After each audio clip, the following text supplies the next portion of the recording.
Hello guys, so hari ni kita nak pergi ke Hotel Bahagia dekat Kuah, dekat Langkawi. Okay, the first parking dia bagi aku luas, tapi masalah adalah bandara mai 7 pagi buta pergi sama kereta. Aku pun tak sempat nak bayar parking, tapi dah banyak kali 5 kali duduk. Stres aku duduk sini, tapi tak apalah. Lepas tu kita makan bawah hotel, ada makanan, ada restoran Sia, ada restoran western. Semua aku makan. Yang ni menu dia bagi aku okey lah, harga tak ada lama sangat, tapi boleh makan lah, tapi sedap jugalah. Okey, macam ni benda ni. Okey, ni aku order spaghetti carbonara, pedas jugalah, tapi boleh makan, sampai sedap lah, boleh makan. So dah habis kenyang makan semua, kita pergi hotel, dah daftar apa semua, kita tidur membuta. Okey, hiasan semua, lobby semua cantik. Staff dia bagi aku, dia kurang mesra, aku macam kurang senyum, aku tak tahu kenapa. Lantak lepas tu kan kat sini dia ada lift. Okey, asam. Lepas tu di sini ada lift, tak ada tangga. Ada tangga, tapi aku guna lift je lah, lagi senang lah. Nak angkat beg lagi ni bukan ringan, tak berat. So kita cari kita punya bilik.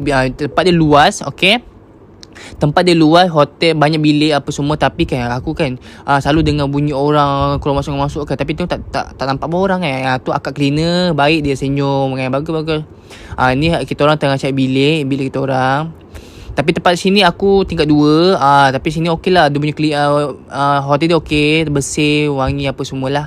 Kat sini kalau nak minum ke malam buta haus kan, boleh lah minum sini, dia bagi air botol apa semua. Okey, sini dia ada cermin besar, kalau boleh sedar diri korang tu tengok cermin tu. Sini dia punya kantong dia tak menarik lah. Dia kadang nak gantung baju tak boleh, tolak macam susah lah. Tak menarik. Lepas tu dia ada alat solid dia, kalau nak sini okey lah, boleh letak cermin besar jugalah. Katil semua bersih, cantik semua, empuk, boleh tidur, lena. Tak ada isu apa pun, boleh tidur lah. Okay, and then tempat dia lampu semua okey, switch dia okey lah, boleh tahulah antara aircon dengan lampu, boleh beza. Okay, lepas sini kalau nak hendak kawan-kawan mandi, jangan haram. Okey, lepas tu kat sini bila air dia okey, water heater dia slow, air dia slow sangat. Astagfirullahalazim, tak boleh mandi. Air dia tak ada water heater, air biasa je.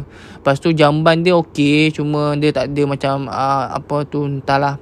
Lepas tu sini breakfast, dia ada breakfast. Aku ambil sekali breakfast lah. Breakfast dekat ujung sikit lah, dekat hotel bawah lobby kan, dia dekat ujung sikit. Tapi okey lah, makan dia sedap.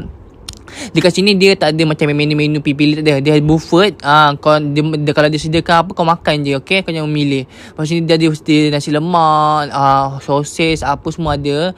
Ini hari pertama. Hari kedua nasi lemak warna kuning punya, tapi sedap lah. Kalau boleh mai kat Hotel Bahagia, kalau mai kat Langkawi. Okey, bye.